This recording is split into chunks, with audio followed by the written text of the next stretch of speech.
episode of 17 Minutes of Science. I'm Janice Weeks. I'm the co-founder and chief global health officer at In Vivo Biosystems, and we're happy to have all of you here with us today. So it's my pleasure to introduce today's guest, Diana Klatt, who's based in the New York City area, and her topic today is how epidemiology is related to everything, which is certainly relevant in this time of COVID. Diana is an epidemiologist and a science communicator, and she's worked in nonprofits, NGOs, academia, and industry in a variety of areas of public health, human rights, healthcare access and policy, and digital health technology. Diana has a BS in biotechnology and biomedical sciences, and also a master's in public health from NYU, and also a doctoral degree in physical therapy from the University of St. Augustine.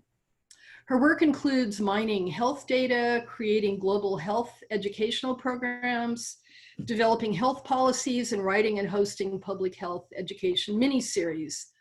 She's currently applying her diverse background and experiences at Nivi, which is a digital health platform, at Global Caveat, her nonprofit organization and educational podcast, and at Monsoon Diaries, which organizes cultural exchanges and travels around the world. With that, I'm going to start my timer for 17 minutes. And if you have questions for Diana as we go along, please type them in as comments in Facebook. Okay, first, Diana, please tell us anything more you'd like to share about your background.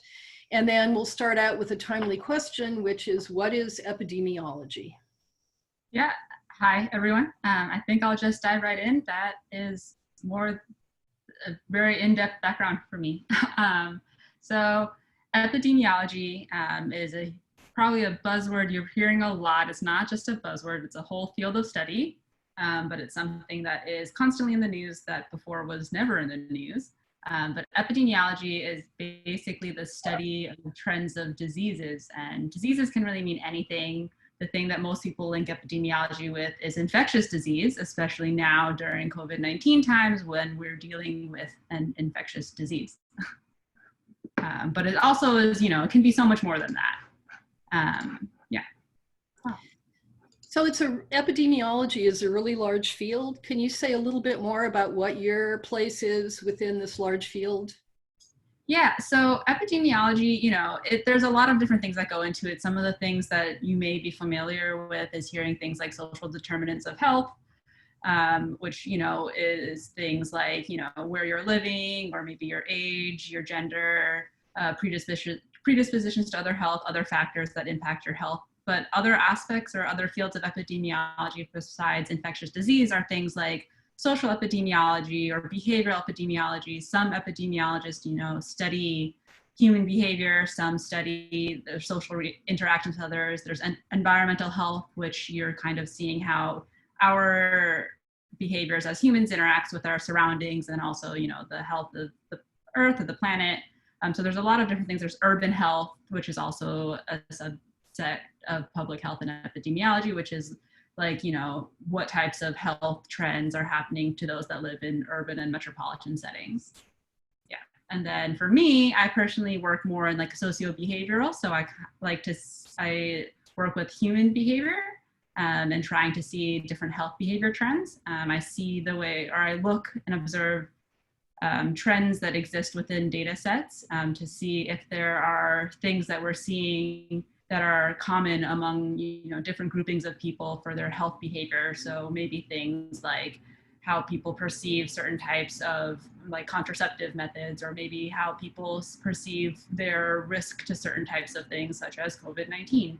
Not like risk as like, what is your risk, but more like, do I believe that I am more likely to contract this versus someone else type of risk, not like, a risk index or anything. I just want to be clear on that, because there's like definitely some other type of scoring that exists there, but more so like what your behavior might lead to in terms of like your intent to act on something, or insights into like what may be representative for a larger group.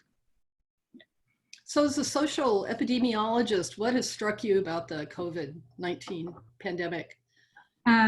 Something that I think is pretty interesting I think this is cool, even though it's not necessarily in a positive situation, is that everyone is more aware of their health and pays a little bit more attention, whereas they weren't necessarily doing that before. Something that I've noticed and I've seen is that, more people are actually actively reading about maybe their like health preconditions or predispositions to certain health conditions, and that interaction with like their potential of contracting COVID-19, or whether or not there's different type of interactions with how their health can impact those around them based on their behaviors and actions. So I think something that's interesting is how much more aware people have become of their own actions in regards to how they socially behave with others, and also, their health behaviors in terms of how they're taking care of themselves. Okay. So, yeah, so what do you think? So you see, you have such a broad background and range of interests. So how do you see epidemiology, public health, environment, and communication all fit together? I mean, in general, but also in the context of COVID. And how do you've managed to combine your passions for all those areas into, your life's work. So tell us a little more about that. Yeah, I'm going to back up a little bit. And for epidemiology, public health and epidemiology are really born out of medicine, and it's part of the medical field, and it is related, and they work very well together. Physicians are very important to your health, but something that typical physicians tend to overlook are things that impact your health outside of the direct things that are on a checkbox or a sheet that they're looking at, right? Which is essentially how public health and epidemiology and that type of work came to be, because they weren't taking into consideration all of these other factors, like, the cleanliness of your water, your personal hygiene at home, your living conditions, the people, like if you're in a multi-generational home, like access to food, things like that. Like those weren't things that were always taken into consideration for your health. So public health came in, was born not too long ago as a field of study to look at those factors and see how that impacts you. And epidemiology is essentially the science and statistics that is associated with public health, right? Those are things that go hand in hand. So that if I'm switching back and forth between those words, that's why I'm switching back and forth. Because epidemiology is the statistics and the data analysis that goes with public health. In terms of how the field works and all of these intersections that I see, I think that, as public health and epidemiology becomes more a spotlight field, there's a better chance for intersection before, like any other field, it's very easy to get siloed, or stand in your individual lanes and not cross over and collaborate with other people. A lot of times, people don't collaborate. They're like, oh, my way is the way to go. And they don't do that. But now seeing how COVID is interacting with everything and how it's, it doesn't discriminate. It's affecting anyone. Anyone can get it. Everyone can get it. Doesn't matter where you are. And that's really making, more fields and more specialists and more people that typically would have been looking at their own thing want to collaborate with other people to figure out, okay, we need to really sit down and figure out how all these different things intersect with each other. And I think that it's going to be a really wonderful time for science, honestly, for the massive amount of multidisciplinary collaboration that's happening now. And hopefully moving forward, it's, applied to much more than just this immediate need. So I do think that that's really great in terms of what's happening and how COVID has impacted the field. And for me personally, or for anyone interested in getting into public health, it is hard to get in a way where you get to, touch and address all of these different things. A lot of times, programs, school, jobs will kind of also put you in a one-track lane. You're working with environmental health, you're working with just communications, maybe you're working in the hospital setting. While these all seem different, they're all really connected, because the whole point is that our health, the world's health, everything is connected. The world is it's our world, humans' world, essentially, right? So obviously we are important to us in terms of figuring out how to provide the human race with a higher quality of life, and trying to figure out how to preserve the earth in a way that promotes that type of life.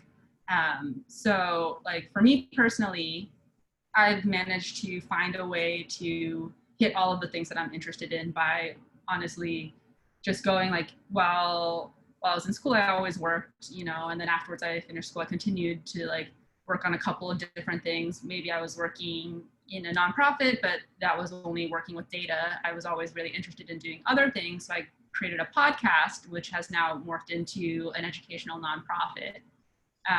And that's something that, you know, because I couldn't get it from one job, I found somewhere else to do it. And now I've recently started working at this digital health company, Nivi, where I get to do data analysis and get to like look at all these health behaviors and get to communicate these things. So I think, you know, a lot of these newer companies and organizations are seeing the value in having the multidisciplinary approach to things and using all of these different facets and combining them. So it's really just a matter of, if you're interested, you know, maybe it's just that you look at all of these different things and do approach them all. Maybe some of them are as hobbies, some of them as jobs, but even your hobbies can become a job at some point, you know, or like you can implement it in any way that you want. Yeah. Yeah. So I had just one comment back from a little bit ago. One thing that you were talking about is what's often known as One Health, which some of our listeners may have heard or not, but the idea that, you know, both human health, animal health, and environmental health are all tied together. And so you have medical people, veterinary experts, and also environmental experts working together. And especially in the context of emerging infectious disease, you know, those three are so intertwined, you can't do one without the other. And we have a question that came in here from Matt. With the massive amount of data you have access to, what roles do machine learning or artificial intelligence play in identifying trends? I think, like, you know, it depends on who you're asking first. For my company specifically, we're still in the process of training our AI to like figure out how to go with trends. So it's still like in a training phase a little bit, whereas other places have figured it out a little bit more. The thing that's complicated, regardless of where you are, where your tech is human behavior. Honestly, like, yes, there's trends, but also sometimes it just makes no sense, right? Like, if you think about how you interact with other people, like sometimes you think something's going to happen and something wildly different happens. You're like, what? And it's just, that's humans, right? Like, I think we can capture maybe 75, 80%. Don't quote me on those numbers. I'm kind of just pulling them out of nowhere. But, you know, we can capture the majority of trends and behaviors, but we might not be able to capture all of it. And I think, you know, in terms of where machine learning and AI fall into that, will be a matter of how good we get at being able to understand human behaviors and, you know, figure out what trends and what behaviors are definitely like consistent versus which ones can be like thrown off by like one factor added in. Mm-hmm. Yeah, and my background is in neuroscience and neural circuits for behavior. And one thing we always say is the hardest thing to do well is analyze behavior, you know, like measuring quantitative things like, you know, electrical signaling, that's one thing, but behavior is so complex. It's really admirable to be able to do it, pull out the right stuff from data. So yeah, it's complicated. Yeah. Complicated, but oh, go ahead. I was just saying complicated, but extremely fascinating. Oh yeah, and relevant. So what if you want to talk about one social factor involved in COVID, say transmission patterns or things like that, what's something that you found interesting about social determinants? I don't know that I can answer that directly, but I'll definitely say that I think that, you know, the massive amounts of misinformation and disinformation I find to be really interesting, and what people think may be quote unquote like cures, right, for something, whereas it's more of it's like, it's incorrect to say that it's like necessarily a cure or something. There are like certain actions you can take to be more precautious and to take care of your health better, but there seems to be this wild amount of these bizarre cures and misinformation that's constantly happening, that people think like, oh, I can just do, you know, this one thing and I'm fine, I'll be safe, compared to like everyone else. It's like, it's definitely a little more than that, but okay. Yeah, no, that's really been a huge confound in dealing with this situation. So I want to shift gears at this point. And ask a topic that I'm personally really interested in, because I've been involved in running study abroad programs in Africa in global health, taking students there. And I know you're involved in similar activities. So my question for you is, so you organize expeditions through Monsoon Diaries, and you describe yourself as a travel ethicist. So COVID aside, what do you consider to be major ethical aspects of global travel, both for students and young people, and also just, tourists in general? Yeah, so yeah, for context, the Monsoon Diaries is a travel organization, or rather, I think like the word collective is appropriate to use here.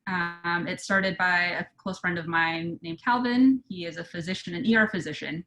And it started while he was in medical school because he wanted to be able to travel the world regardless of what was happening. So the concept of the organization and the collective in traveling was to make sure that you get time to see the world in a way where it's affordable while you can still keep your 9 to 5 or while you're still in school.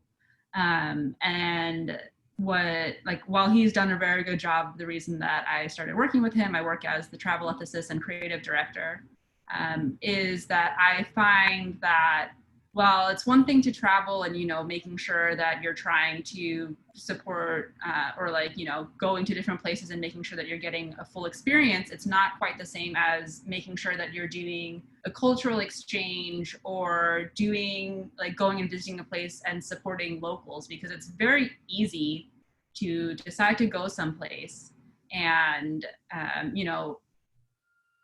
unintentionally support foreigners or something, right? Like people that aren't native, aren't from that place.